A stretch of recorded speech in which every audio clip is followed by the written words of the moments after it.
Amma ba'd, salam alaikum wa rahmatullah. Donc, je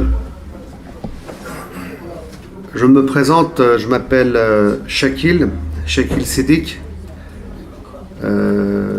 Donc, j'ai plusieurs activités. Je suis conférencier, je traduis, j'écris et surtout j'enseigne. J'enseigne dans plusieurs écoles comme Al-Imed, l'Institut musulman d'enseignement à distance. J'enseigne aussi à Paris, sur le week-end, à la mosquée d'Orly et dans d'autres lieux. Mais essentiellement, parmi mes fonctions principales, c'est d'enseigner à l'école Al-Kindi, juste à côté, l'islam, culture de l'islam, aux collégiens et puis à une partie des lycéens. Donc je suis ensuite spécialisé aussi dans le domaine de la vie du prophète Mohammed sallallahu alayhi wa sallam, la vie des compagnons, des 4 califes, la spiritualité, les courants de pensée anciens et nouveaux. C'est, on va dire, mon domaine de compétences. Voilà, ça c'était pour me présenter brièvement. Ensuite, par rapport au sujet qu'on va aborder ensemble, il s'intitule, si mes souvenirs sont bons, c'est la voix du prophète. La voix du prophète, sallallahu alayhi wa sallam, pendant le mois du Ramadan. La voix du prophète, sallallahu alayhi wa sallam, pendant le mois du Ramadan. Quand on s'arrête sur le titre, on peut se dire que c'est pas compliqué, c'est simple. On n'a qu'à ouvrir les ouvrages de hadith et on va voir comment le prophète sallallahu alayhi wa sallam y jeûnait.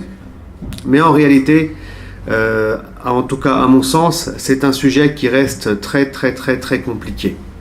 Pour des raisons qu'on va comprendre d'ailleurs dans les minutes qui suivent.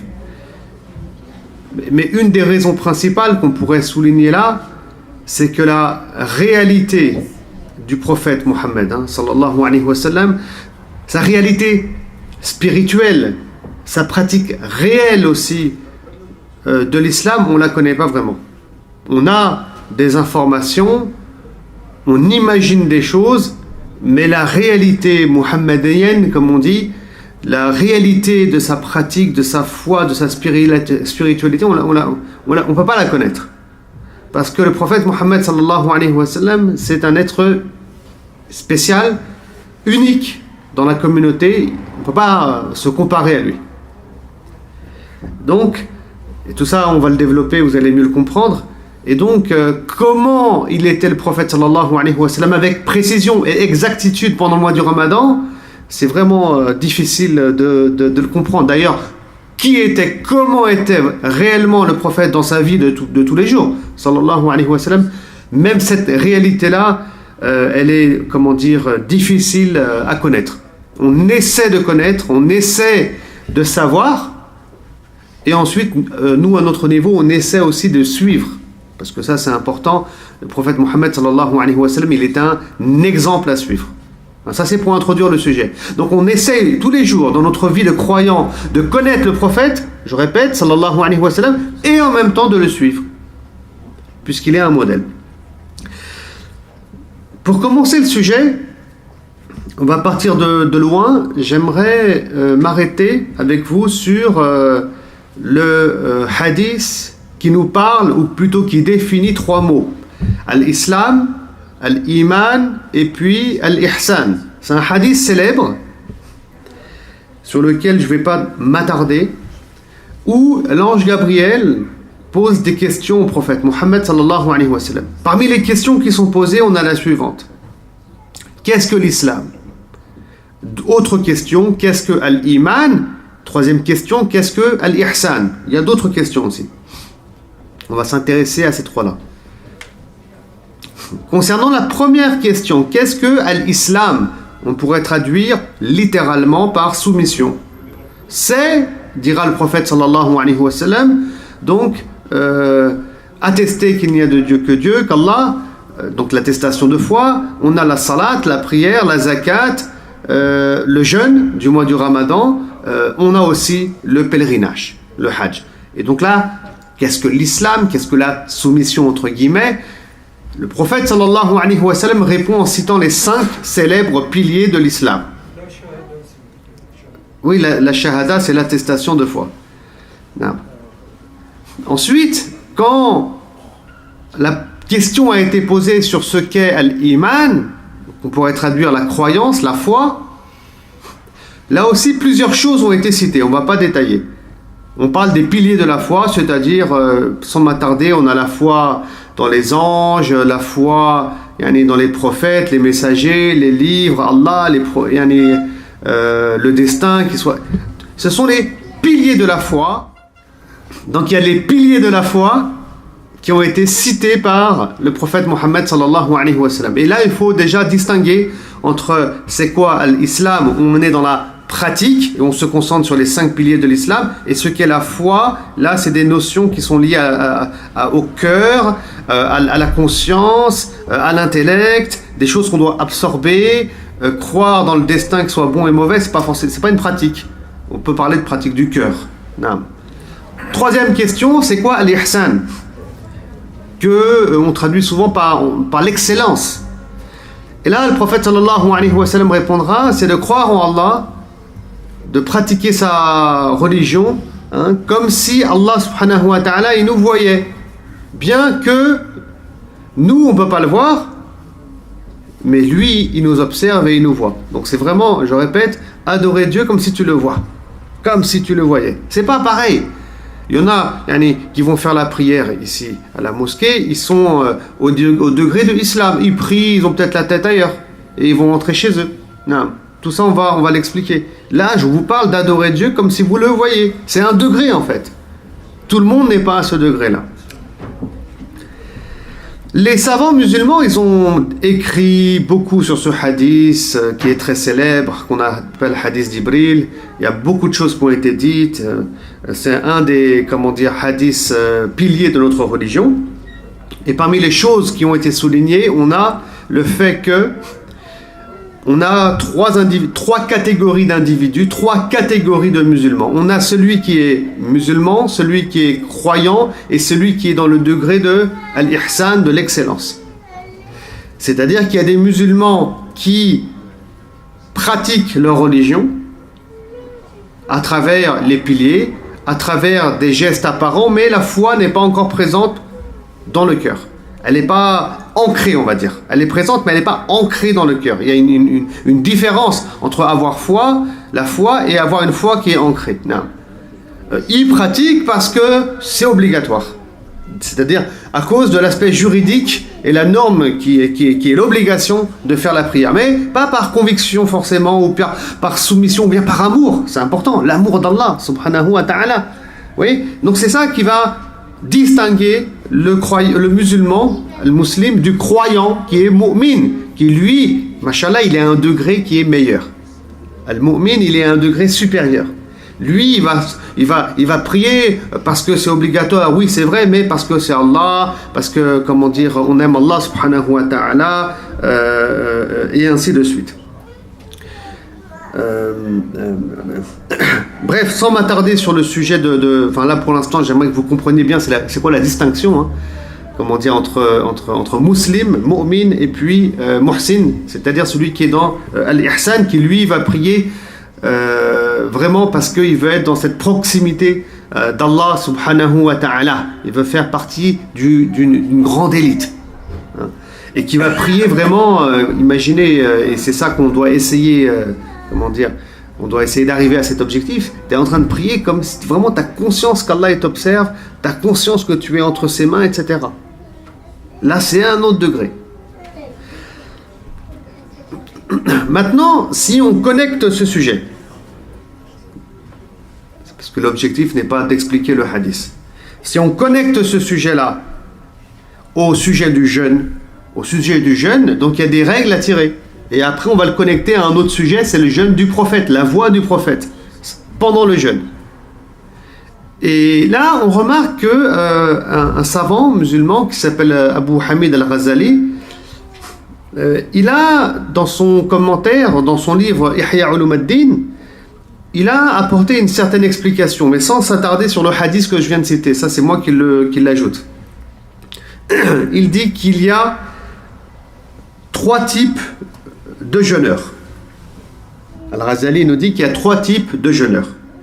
On a le jeûne des gens du commun, le jeûne des gens de l'élite et le jeûne de l'élite de l'élite. Et en réalité là, ces 3 catégories qui cite Al-Ghazali, elles sont liées à l'islam, à l'iman et à l'ihsan. C'est-à-dire que le jeûne des gens du commun, c'est-à-dire awamun nas, ça c'est le jeûne des muslimines, ceux qui suivent l'obligation, qui n'ont pas une foi qui est encore ancrée, qui ne sont pas arrivés au degré de al-iman. Deuxième catégorie, le jeûne des gens de l'élite. Là, c'est pas les mêmes. Là, c'est ceux qui vivent le jeûne et qui essaient d'arriver à ces finalités et à ces objectifs dont on va parler. Et le jeûne de l'élite, là, c'est le jeûne de ceux qui veulent rentrer dans la proximité d'Allah, qui fuient les futilités et qui essayent d'être en parfaite harmonie avec le modèle du prophète Mohammed sallallahu alayhi wa sallam. Non. Et le prophète, où est-ce qu'on va le classer ici? C'est clair qu'il n'est pas du tout au degré de l'islam, il n'est pas du tout au degré de iman. Est-ce qu'il est au degré de ihsan, c'est-à-dire est-ce que le prophète sallallahu alayhi wa sallam adore Dieu comme s'il le voyait, bien qu'il ne le voit pas? J'ai envie de dire oui mais non. Oui, c'est vrai, ça c'est clair, c'est une certitude. Non, parce qu'on pense que le prophète il est au-dessus de ça encore. Parce que le prophète sallallahu alayhi wa sallam, il parle à Jibril. Il voit Jibril, l'ange Gabriel. Le prophète sallallahu alayhi wa sallam, il a fait le voyage nocturne. Il a vu l'enfer, il a vu le paradis. Il a des visions aussi de l'avenir. Il est le messager d'Allah. Donc il est encore un degré au-dessus. Non, mais on verra d'ailleurs dans un instant, dans le degré où se trouve le prophète sallallahu alayhi wa sallam, on essaie aussi enfin, c'est difficile d'y accéder, mais quand on arrive au degré de ihsan, on verra que dans le degré d'al-ihsan et dans le degré où va se trouver après le prophète sallallahu alayhi wa sallam, il y a aussi une station, il y a un comportement à avoir qui est la reconnaissance à shukr. On y arrivera après. Et c'est là que les choses se compliquent finalement quand on veut connaître la réalité du jeûne du prophète Mohammed sallallahu alayhi wa sallam, parce qu'il est à un degré, il se trouve à un degré spirituel que nous-mêmes on n'a pas accès ou qu'on ne maîtrise pas encore. Pour pas m'éloigner, revenons à notre sujet. Donc, ceux qui sont dans le degré de l'islam, c'est-à-dire qui suivent le juridique, qui pratiquent les piliers, la foi elle n'est pas ancrée bien profondément dans les cœurs. Al-Ghazali dit c'est le jeûne des gens du commun. Alors, sur le plan de l'islam, ça veut dire quoi? Au niveau du Coran, de la Sunna, qu'est-ce que ça veut dire? Ça c'est le jeûne tout simplement niveau 1. C'est le minimum, sinon ton jeûne il n'est même pas valide. Ça c'est ceux qui ne mangent pas, qui ne boivent pas, qui n'ont pas de relation intime pendant la journée. Ça c'est les conditions connues, générales, qui font que ton jeûne il est valide auprès d'Allah subhanahu wa ta'ala. Ça c'est le minimum.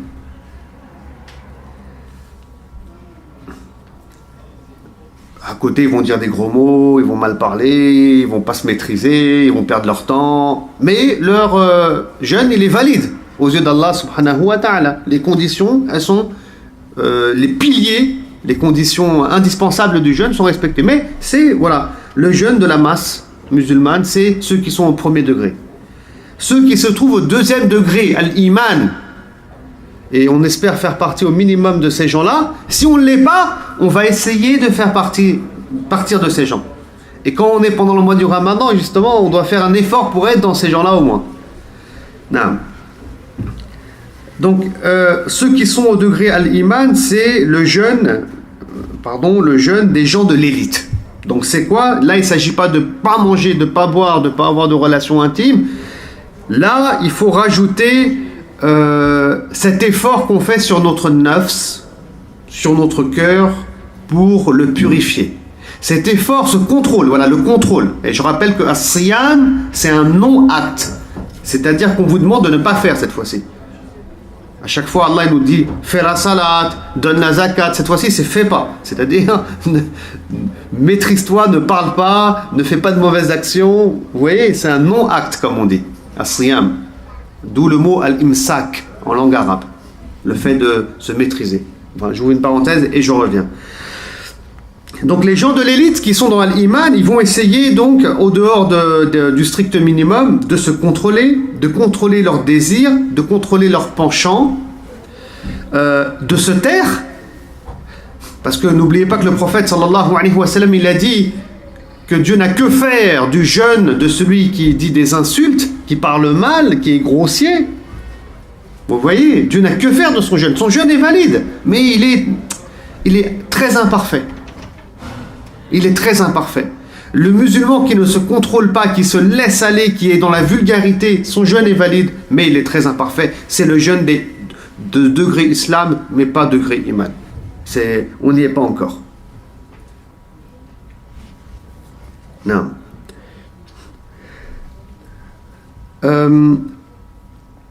C'est aussi dans ce degré-là, al-iman, qu'il y a l'objectif à atteindre du jeûne. L'objectif du jeûne, c'est quoi? C'est d'atteindre ce qu'on appelle la taqwa. On va y arriver après. Parce qu'Allah subhanahu wa ta'ala, il nous dit qu'il nous a prescrit le jeûne la'allakum tattaqun, afin qu'on atteigne ce qu'on appelle la piété révérentielle, etc. Yani, la crainte révérentielle, la piété, la taqwa, c'est un sujet complexe et long. On va essayer de l'expliquer en 2 mots tout à l'heure, Inch'Allah. Et donc, quand tu es dans le degré de la foi, de l'iman, c'est ça que tu essaies de viser. Si tu ne l'es pas, tu es dans le degré moindre, tu te dis, alhamdoulilah, j'ai jeûné. Alhamdoulilah, j'ai accompli l'obligatoire. Tu vois? Mais ça, alhamdoulilah, c'est déjà bien. Il y a des gens qui jeûnent même pas. Mais c'est pas suffisant. Il faut améliorer. Wallah, c'est ça qui est important. Quand je dis il faut améliorer, parce qu'on est tous ici présents dans un cheminement spirituel. N'oubliez pas ça, un cheminement spirituel. Il y en a qui sont au degré islam, mashallah. Alhamdulillah, t'as dit la shahada, c'est bien. Mais essaie d'être meilleur dans les années qui suivent pour monter au degré iman et ainsi de suite. Et ces cheminements-là, où on essaie de se perfectionner pour essayer de ressembler au prophète sallallahu alayhi wa sallam, ça prend 30 ans, 50 ans, 60 ans. C'est un travail qu'on fait sur toute une vie. Non. Donc que chacun de nous essaie maintenant de monter au degré de l'iman, de s'y installer, de le perfectionner aussi. Progresser, oui. Non. Bien sûr, on peut toujours progresser comme on peut chuter. Malheureusement. Allah yahfazna, amin. Non.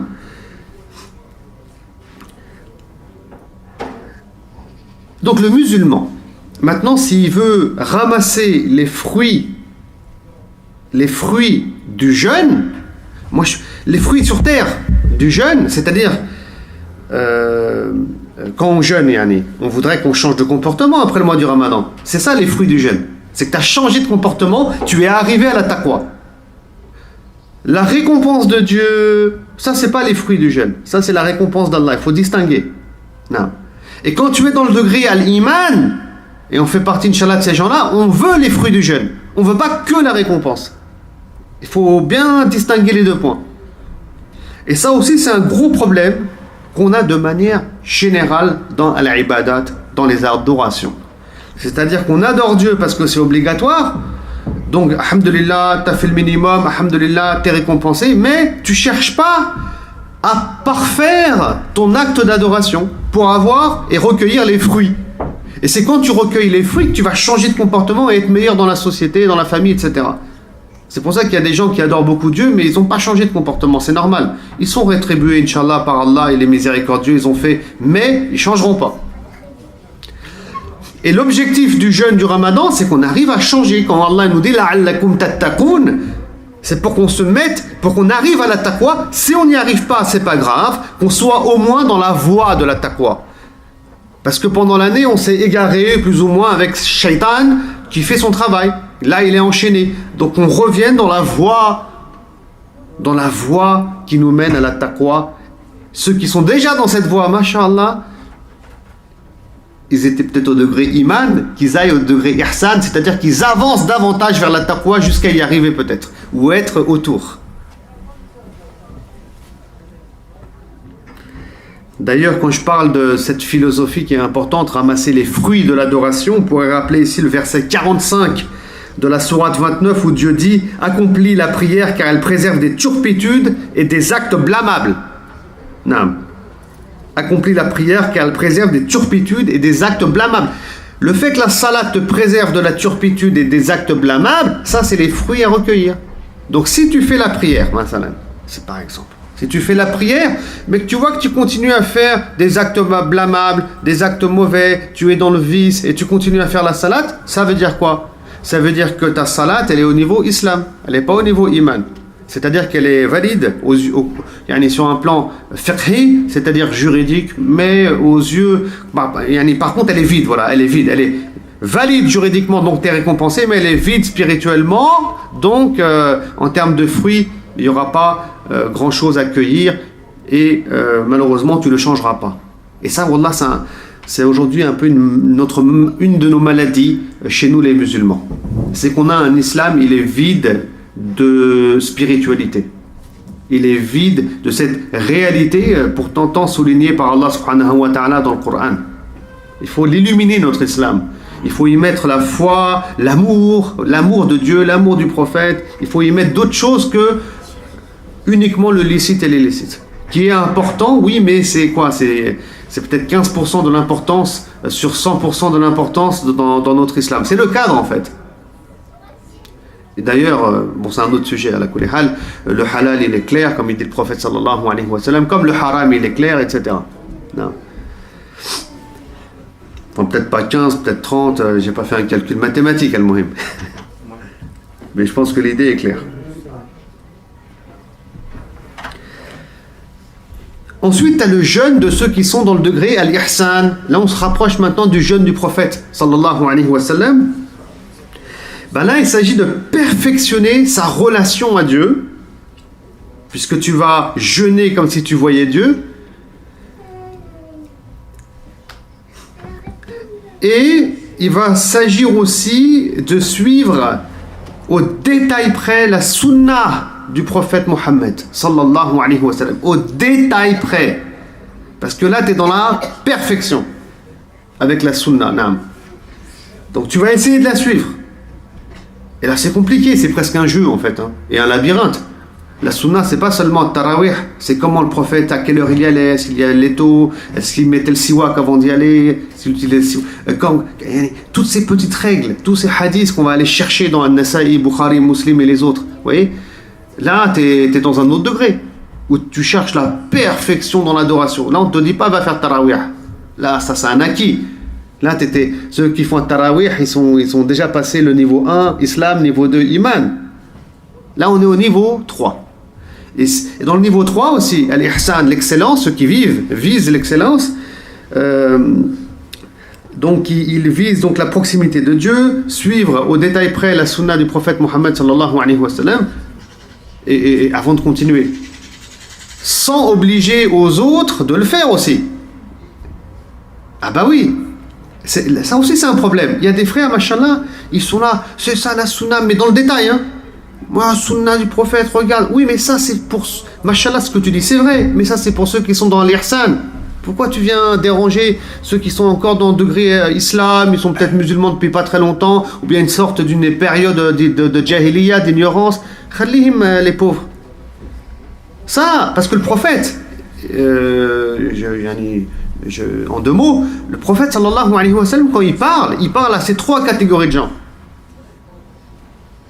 Il parle à ces trois catégories de gens. Donc des fois on est dans le détail, mais en vérité ces détails-là, c'est pour ceux qui spirituellement ils sont au dernier degré. Masha'Allah, ils sont proches d'Allah.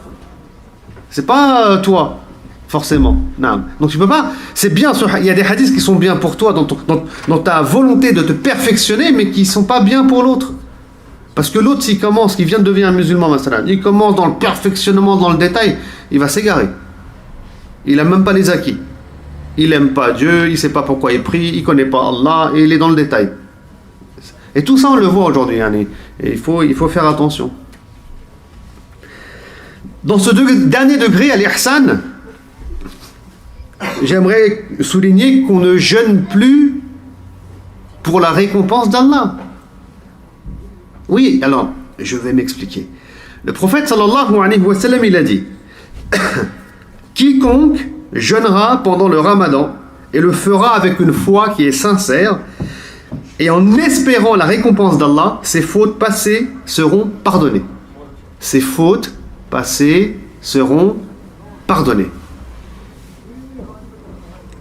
Et dans un autre hadith, le prophète dit, enfin c'est Dieu qui dit, puisque c'est un hadith qudsi, le jeûne m'appartient et c'est moi qui le récompense. Non. Mais arrêtons-nous plus sur le premier hadith. Non. Celui qui jeûne pendant le ramadan avec une foi sincère, etc., en espérant la récompense d'Allah, Allah lui pardonne ses fautes. Oui.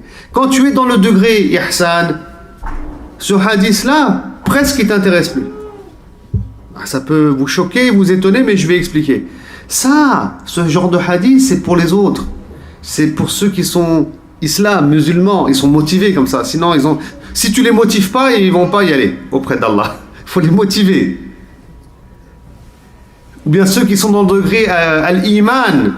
On veut que leur iman il soit encore plus intense, plus grand, plus profond. Donc on les motive davantage. Mais ceux qui sont au degré al-ihsan, ils n'ont pas besoin de ça. D'ailleurs, la notion de récompense ne les intéresse même plus. Ils sont à un autre degré, celui où ils adorent Dieu, ils adorent Allah parce que Allah mérite d'être adoré. Ils adorent Allah parce que c'est le Créateur. Ils adorent Allah parce que il est le seul qui doit être adoré. Et là, en plus de ça, c'est vraiment vivre ce verset parfaitement où Allah subhanahu wa ta'ala dit « Et je n'ai créé les djinns et les hommes que pour m'adorer. » Que pour m'adorer. C'est ça l'objectif ultime. Et les hommes de spiritualité, parmi eux aussi des femmes, comme Rabi'a al-Adawiya, au 1er siècle de l'islam, ont souligné ce point-là. Ils ont parlé de l'amour de Dieu qui est désintéressé. Et l'adoration de Dieu qui est désintéressée. C'est-à-dire, genre c'est un peu le perfectionnement, si tu veux, où tu vas adorer Dieu, mais pas par crainte de l'enfer ou parce que tu as envie d'aller au paradis. Non, il n'y a plus aucun intérêt. Tu adores Dieu parce que c'est Allah, c'est tout. Allah t'a créé, c'est le créateur, c'est un Rabb. Hein? Et il mérite d'être adoré. Oui. Et le prophète sallallahu alayhi wa sallam, quand il jeûne et quand il adore Allah, il est dans ces degrés-là, lui. Et quand on parle de récompense, ça c'est pour, encore une fois, les autres. Bon. Maintenant, pour continuer, on va rentrer dans le détail. Ça, c'était peut-être la première partie de mon intervention. Maintenant, on va rentrer dans le détail et on va essayer de voir brièvement, rapidement, maintenant, dans la précision de quoi il s'agit lorsqu'il s'agit de jeûner comme le prophète sallallahu alayhi wa sallam. Alors, le premier point dont j'ai fait allusion tout à l'heure, c'est que le prophète Mohammed sallallahu alayhi wa sallam, il est dans un degré de reconnaissance, ce qu'on appelle la shukr. Le prophète Mohammed sallallahu alayhi wa sallam, il est dans ce degré-là de ashukr qui vient en fait après le degré de taqwa, ou qui suit le degré de taqwa. C'est-à-dire, Allah nous dit je vous ai prescrit le jeûne pour que vous atteigniez la taqwa, la crainte. Bon, une fois que tu es dans ce degré-là, celui de la crainte, que tu l'as atteint, sache que le degré qui est complètement attaché, c'est celui de la reconnaissance, c'est-à-dire de la gratitude. Et Allah en parle dans le Coran, il fait allusion à ça, puisqu'il dit, dans le verset 123 de la sourate Ali Imran, « Craignez donc Dieu, ainsi peut-être serez-vous reconnaissant. » Ainsi, peut-être serez-vous reconnaissant. Et le prophète sallallahu alayhi wa sallam, en termes de taqwa, c'est un modèle. Il est le meilleur d'entre nous. Le prophète sallallahu alayhi wa sallam, il la maîtrise, cette taqwa. Et c'est quoi la taqwa? Alors là, c'est un très long sujet, mais bon, juste pour revenir au propos de Ibn Mas'ud, radiallahu anhu, comment il a expliqué la taqwa, il a surtout parlé d'obéissance. La taqwa, c'est le fait d'obéir à Allah. c'est de s'éloigner des interdits, c'est d'être dans le dhikr, l'évocation. Hein. Ça, c'est la définition de j'ai dit Ibn Abbas. Hein. Non, c'est Ibn Mas'ud, c'est la définition d'Ibn Mas'ud, mais bon, il y a d'autres détails encore, mais ça, c'est l'essentiel. Quoi qu'il en soit, le prophète sallallahu alayhi wa sallam, parce que j'ai dit que le mot taqwa était très complexe à expliquer et aussi à traduire, on va prendre juste cette définition. Quoi qu'il en soit, le prophète sallallahu alayhi wa sallam, oui, il est dans la taqwa, il la vit constamment, il est dans l'ihsan, le prophète sallam, il obéit complètement à Dieu. Il est loin du haram. D'ailleurs, le prophète sallam ne peut pas désobéir à Allah, puisque son cœur a été purifié quand il était jeune, chez les Bani Sa'd, pour ceux qui connaissent l'histoire. Et c'est pour ça, regardez bien, que malgré ça, le prophète, il priait la nuit. D'ailleurs, c'était obligatoire pour lui. Il priait la nuit. Pourtant, il ne va pas aller en enfer. Pourtant, il ne fait pas de péché. Pourtant, il est parfait. Il est un messager. Il a été élu par Allah. Mais il prie quand même. Il est dans la taqwa. Il jeûne quand même. Il prie quand même, etc. Et un jour, sa femme, Aïcha, va la voir en train de prier. Et elle est étonnée. Enfin, elle pose la question de façon objective aussi. Et sincère. Parce que les compagnons, machallah, ils sont sincères et objectifs. Ils ont quelque chose à dire, ils le disent. Et elle va lui dire, Aïcha, mais envoyé de Dieu, pourquoi agir ainsi alors que Dieu t'a pardonné à l'avance toutes tes fautes, passées et futures? Et le prophète sallallahu alayhi wa sallam dira, ne devrais-je pas être un serviteur reconnaissant? Oui. C'est la gratitude du messager de Dieu. Vous voyez, c'est ça que je voulais dire tout à l'heure. On adore Allah parce que c'est Allah. Vous voyez, là, mon Seigneur, il m'a pardonné, il va me donner le paradis. Ben, vous croyez que je vais arrêter de l'adorer ou quoi? C'est pas comme ça. Vous voyez, ça, c'est des raisonnements, ils sont pas bons. Quand tu aimes Dieu, que tu as compris qui est Allah, que tu as dépassé le degré de iman, tu réfléchis plus de manière mathématique. Et c'est pour ça que je disais que comprendre le jeûne du prophète, sallallahu alayhi wa sallam, c'est des choses pas si évidentes à comprendre en réalité. Parce qu'on n'est pas forcément au degré tous de al-ihsan où on vit. Et c'est difficile. Donc on espère qu'Allah fasse, bien entendu, qu'on fasse partie des muhsinin et qu'on arrive aussi au degré du prophète, enfin, dans cette proximité du prophète Mohammed, sallallahu alayhi wa sallam.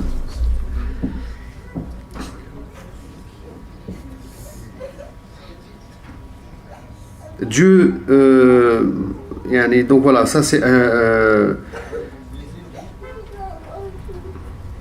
Et pour continuer sur ce point-là, c'est-à-dire que la reconnaissance, parce que nous aussi, il faut qu'on ne soit pas ingrat, et ben le mois du Ramadan met en place tout un système pour nous aider à arriver à la taqwa et puis pour arriver vers la gratitude. Donc il faut qu'on en profite, Inch'Allah. C'est pour ça que c'est pendant le mois du Ramadan, si vous voulez, qu'il y a les prières nocturnes de Tarawih. C'est pas le hasard. C'est le mois du Coran. On va en parler dans un instant aussi. Le Coran, il est central. Hein? Pourquoi? Parce que quand on est en train de souffrir de la faim, quand on est en train de jeûner sur un plan physique, d'accord, on est en train d'ouvrir toutes les portes à notre âme, parce qu'à l'intérieur de notre corps, il y a l'âme. Donc on est en train d'ouvrir les portes, et ça facilite l'accès ou l'entrée de la parole d'Allah dans votre âme, dans votre spiritualité, votre âme, votre âme. Et si tu manges trop, et à l'excès, ça ferme les portes d'entrée. Ça, c'est déduit des textes. Sûrement, on peut l'expliquer sur un plan, rationnel et scientifique, mais c'est pas mon champ de compétence. Ça, mais ce que je viens de dire est expliqué par les textes de l'islam. C'est pour ça que la notion de nourriture, c'est une notion importante en islam aussi. Et le prophète d'ailleurs sallallahu alayhi wa sallam nous dit que quand on veut manger même à fond et par excès, si tu veux, le maximum, hein, c'est un tiers pour manger, un tiers pour l'eau et un tiers pour respirer. Vous voyez, même là le prophète sallallahu alayhi wa sallam il a parlé. Pourquoi? Pas parce que c'est un scientifique, hein, non, parce qu'il y a une relation entre le spirituel, l'âme et le corps physique, subhanallah. L'âme est à l'intérieur du corps. Donc quand on est en train de jeûner, le corps souffre, ça ferme et ça ouvre, le corps souffre et l'âme, maintenant, elle écoute. elle est prête à recevoir. Et c'est là que toi tu viens avec le Coran, qui est la parole d'Allah, et là le Coran, tu vois, ton âme va l'apprécier autrement, le Coran. C'est la parole divine, elle la reçoit autrement, elle y goûte cette fois-ci. C'est pour ça que il y a ce mois du Ramadan. Non. Donc il faut profiter en fait, si vous voulez. Pendant le mois, quand on est dans le degré iman, qu'on a la foi, et on fait partie de ces gens-là, Inch'Allah, pas seulement islam, ceux qui sont dans l'islam, qu'ils essaient d'être meilleurs pendant le mois du Ramadan, on profite de Tarawih, on profite de la lecture du Coran, on profite de toutes ces petites choses que Dieu et son prophète ont mis en place. Moi je dis souvent aussi que, alors là c'est peut-être un peu trop tard parce que le mois est entamé, mais je dis toujours, subhanallah, que le musulman, qu'il essaie d'avoir un programme où il essaie de lire le Coran intégralement pendant le mois du Ramadan, puisque c'est le mois du Coran. Non. Qu'il lise 20 pages par jour par exemple.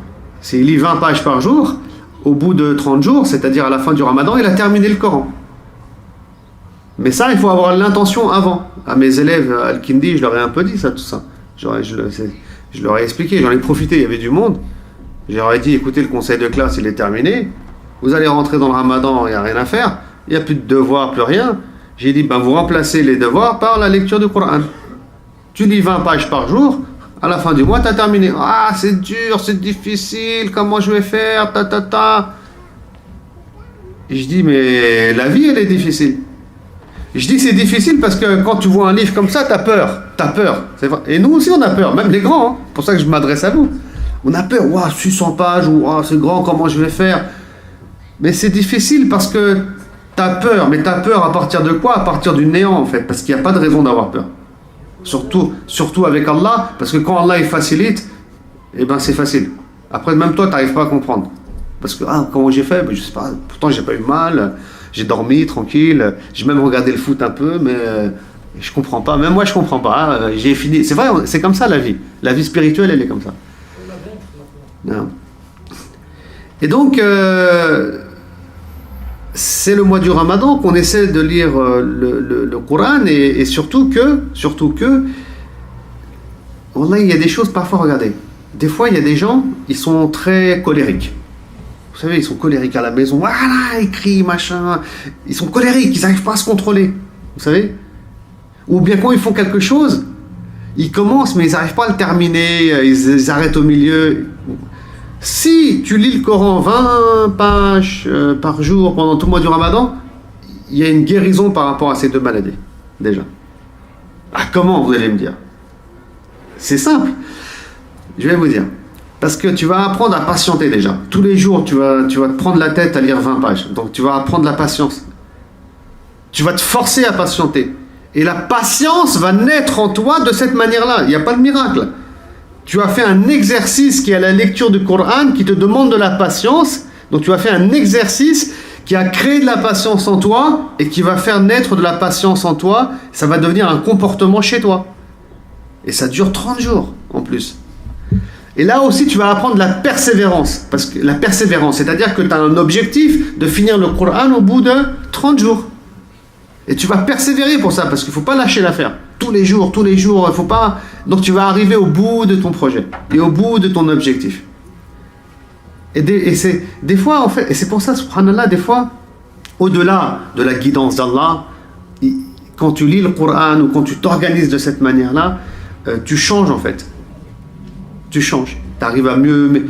Pourtant, il s'agissait de lire le Coran. Vous voyez, donc, qu'Allah, je vous invite, sans trop m'attarder sur le sujet, à réfléchir dessus. Non, mais quand je disais à mes élèves, et surtout s'il y a des lycéens, des jeunes, j'en vois parmi vous ici, c'est important de savoir s'organiser aussi. Moi, quand je vois les jeunes, parfois à l'école, ils n'arrivent pas à s'organiser, subhanallah.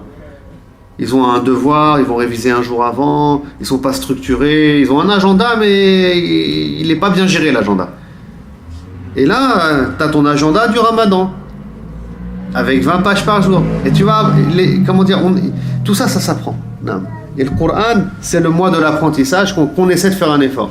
Et pour les arabophones, de lire le Coran en arabe, bien entendu, le Coran est révélé en langue arabe.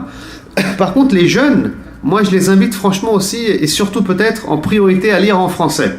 Ce qui pourrait étonner certains. Pourquoi? Parce que les jeunes, c'est pas comme les adultes.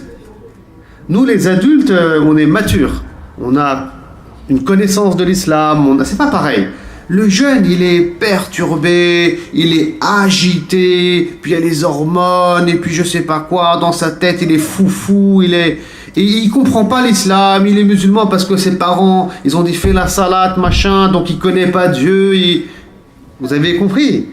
Et donc, c'est bien pour eux, pendant le ramadan, puisque leur corps, il est prêt à accéder au spirituel, de lire le Coran en français, pour la simple raison qu'ils vont pouvoir comprendre. Et cette compréhension, elle est nécessaire pour qu'ils arrivent à connaître Allah. Wallah, notre jeunesse, elle ne connaît pas Dieu en fait. Des fois, je me dis, c'est pas aussi de notre faute, hein. Enfin, j'imagine. Mais parmi les fautes qu'on fait, c'est qu'on fait beaucoup de forcing sur la langue arabe, ce qui est bien et important, la langue arabe. C'est les clés, bien entendu, du Coran et du ilm. Mais attention de ne pas négliger le français, surtout la compréhension. Sinon, vous allez vous retrouver avec une jeunesse qui adore Dieu, mais qui ne le connaît pas. Et ça, c'est pas bon. On veut des gens qui adorent Allah, mais qui le connaissent, et mieux encore qu'ils l'aiment. Ça, c'est encore autre chose. Oui, alors, le mois du Ramadan, c'est le mois du Coran, et le prophète, sallallahu alayhi wa sallam, pendant le mois du Ramadan, il récitait le Coran intégralement à l'ange Gabriel, tous les mois du Ramadan. Et l'année de sa mort, en tout cas ce qui avait été révélé du Coran, puisqu'il a été révélé en fragments sur 23 ans.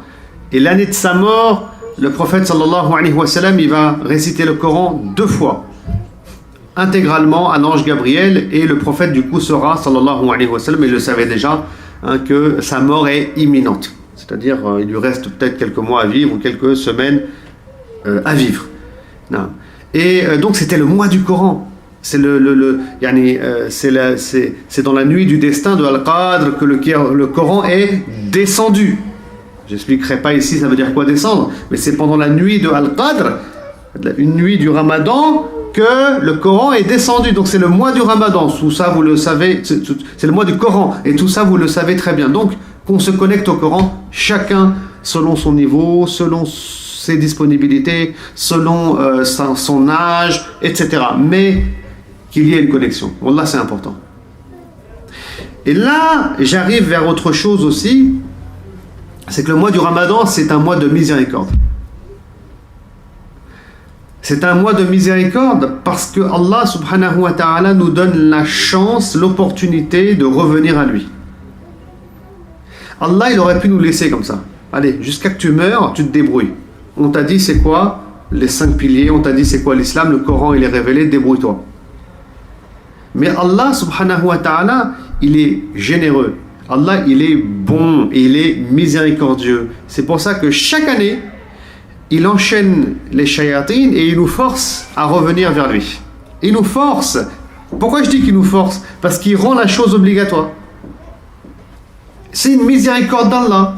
C'est-à-dire qu'il dit, Dieu, Allah, il nous dit, même si tu veux pas, toi, musulman, être un bon musulman, même si tu veux pas la guidance, moi, je t'oblige à venir vers moi.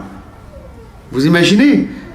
C'est Allah qui nous oblige à l'adorer, même si on ne veut pas. Il nous aide en fait à l'adorer. Il nous aide à nous diriger vers lui.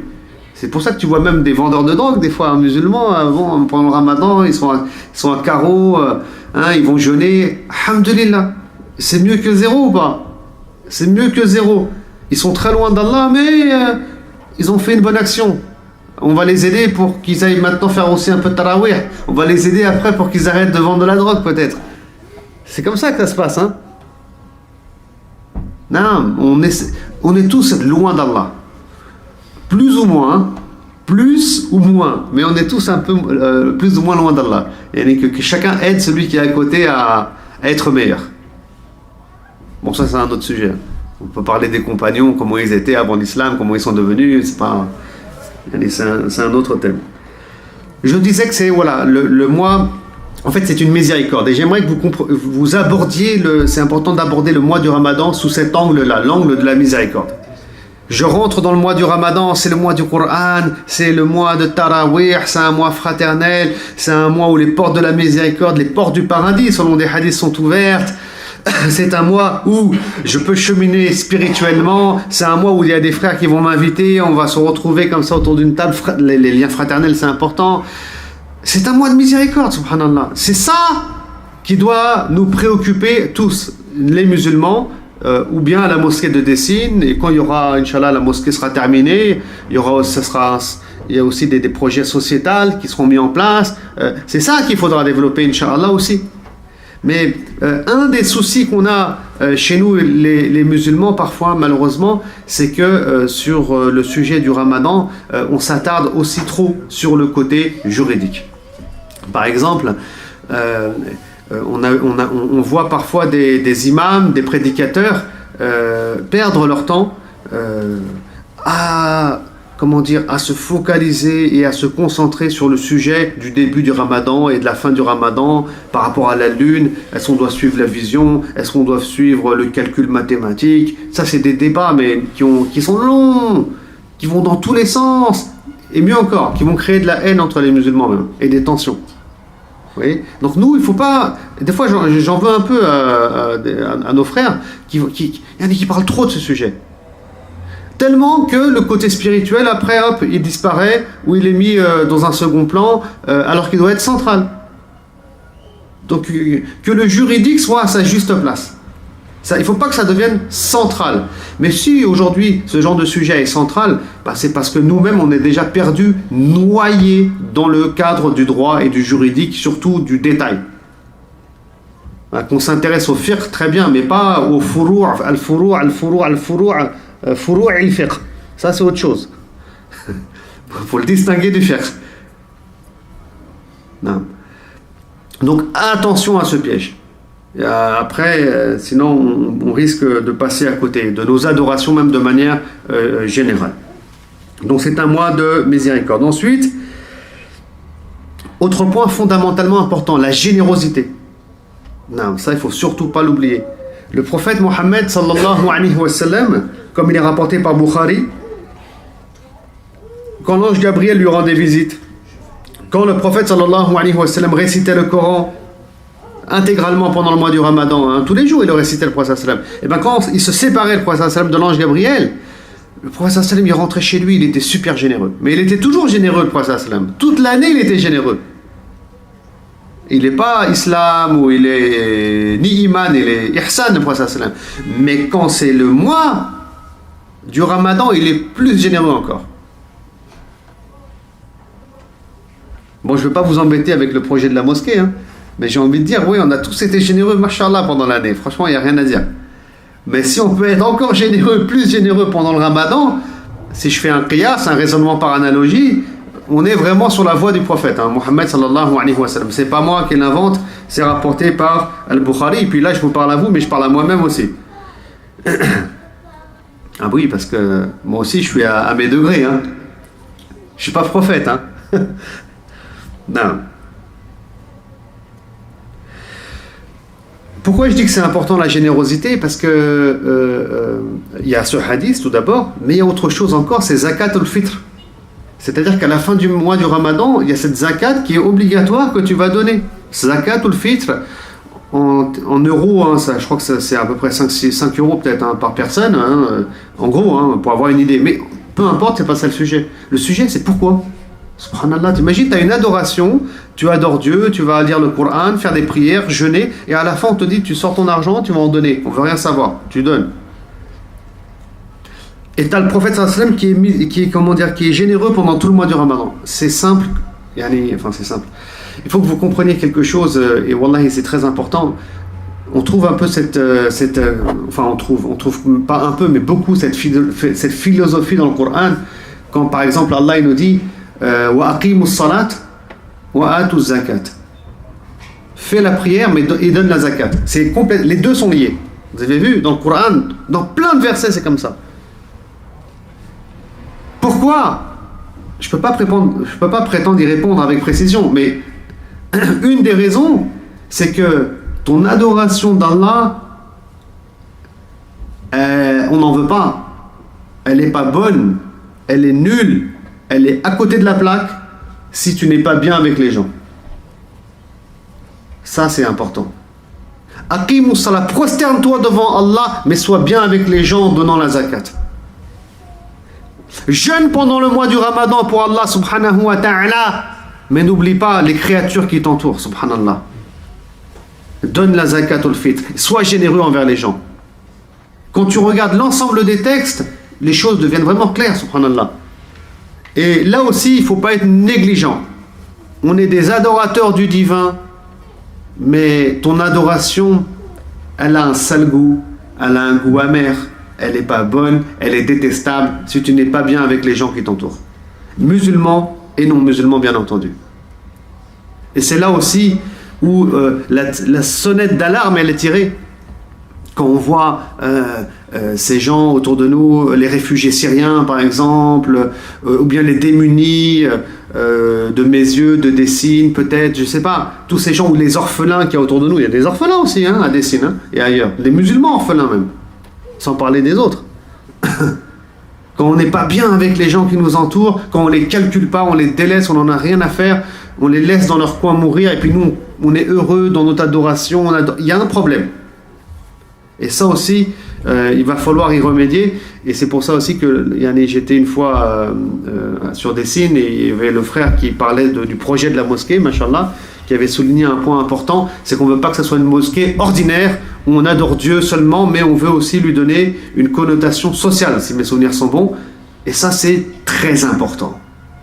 C'est très important. Parce qu'il faut que les musulmans, ils apprennent, et c'est un des enjeux en France, à construire et à développer cette relation horizontale, mais aussi cette relation verticale. Les deux, ensemble. Aqimus salat wa atu zakat.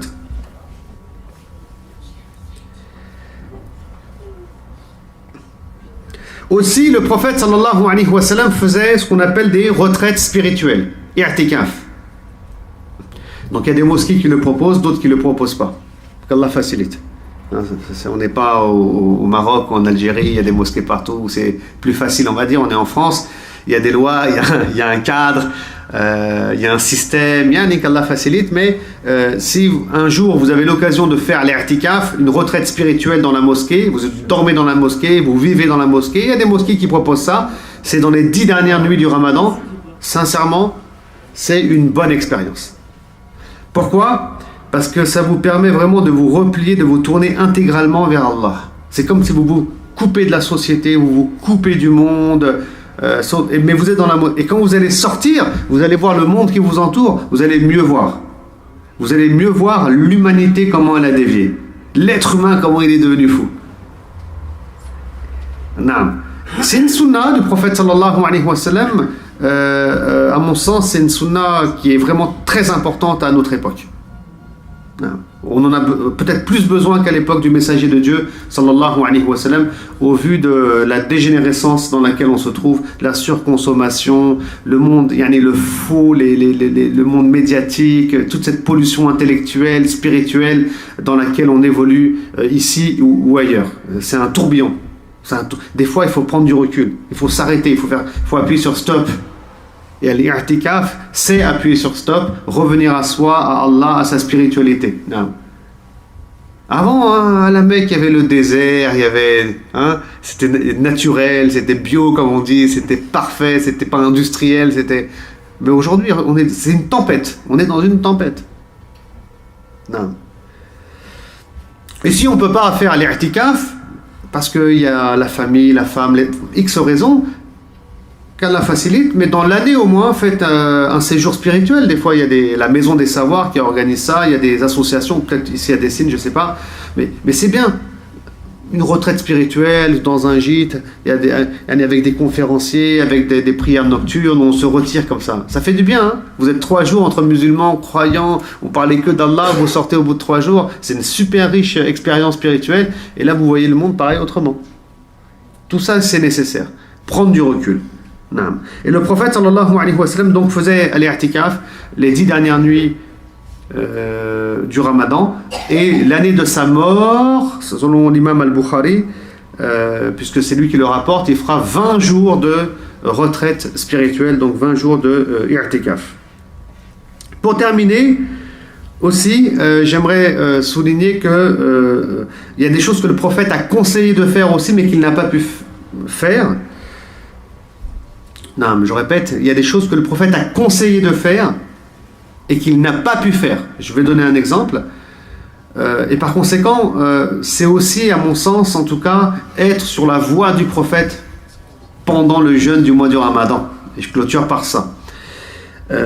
Et j'entends par là le fait de faire une umrah pendant le mois du Ramadan, puisque le prophète sallallahu alayhi wa sallam dit dans un hadith rapporté par l'imam al-Bukhari que une umrah, donc un petit pèlerinage pendant le Ramadan, vaut un grand pèlerinage, un hajj en ma compagnie. Les mots sont clairs et explicites et j'ai pas trop de commentaires à faire. Et c'est pour ça que les gens ils sont motivés pour faire la umrah pendant le mois du Ramadan. C'est pas par hasard. Ça, c'est la chose principale qui les motive. Et là aussi, comme tout à l'heure je parlais de la lecture du Coran pendant le mois du Ramadan, je disais que j'ai expliqué ça à beaucoup de mes élèves, mais tout ça, ça s'organise. C'est pour ça qu'avant le mois du Ramadan, maintenant vous allez avoir du mal. Hein. Oui, le mois du Ramadan il est entamé, mais ça s'organise. Il faut avoir l'intention, comme quand vous êtes en entreprise. Vous devez bien déposer des congés payés. Hein? C'est pas au dernier moment tu arrives, non, tu poses tes congés payés, tu as prévenu l'employeur, il y a un cadre à respecter. Et subhanallah, il faut qu'on calque cet esprit d'entreprise dans notre esprit religieux, dans le domaine du spirituel. C'est-à-dire, tu as le mois du Ramadan qui arrive, il y a une superbe adoration à faire, j'ai les moyens, je veux le faire, je vais le faire. Donc j'investis mon argent, je prépare ma umrah, et quand tu arrives pendant le Ramadan, sinon toute ta vie, tu auras 60 ans, tu n'auras pas fait cette umrah pendant le mois du Ramadan, toute ta vie tu auras eu l'intention, même pas l'intention, le rêve de le faire. Et là aussi, il faut réfléchir aussi ce système des congés qu'on a, quoi. Les congés qu'on a, il faut savoir les exploiter. Quand on est salarié, on a 5 semaines, mais tu peux prendre 10 jours quand même pour faire une umrah, si ce n'est pas chaque année, au moins une fois, Inch'Allah. Et ça, voilà, si le prophète l'a conseillé, bien qu'il ne l'ait pas fait, ça rentre dans le cadre de la voie du prophète Mohammed sallallahu alayhi wa sallam qu'il faut suivre pendant donc le jeûne du Ramadan. Voilà, j'ai fait le tour du sujet, hein, j'espère que c'était assez clair. J'ai pris exactement 60 minutes, j'ai respecté le timing, et qu'Allah subhanahu wa ta'ala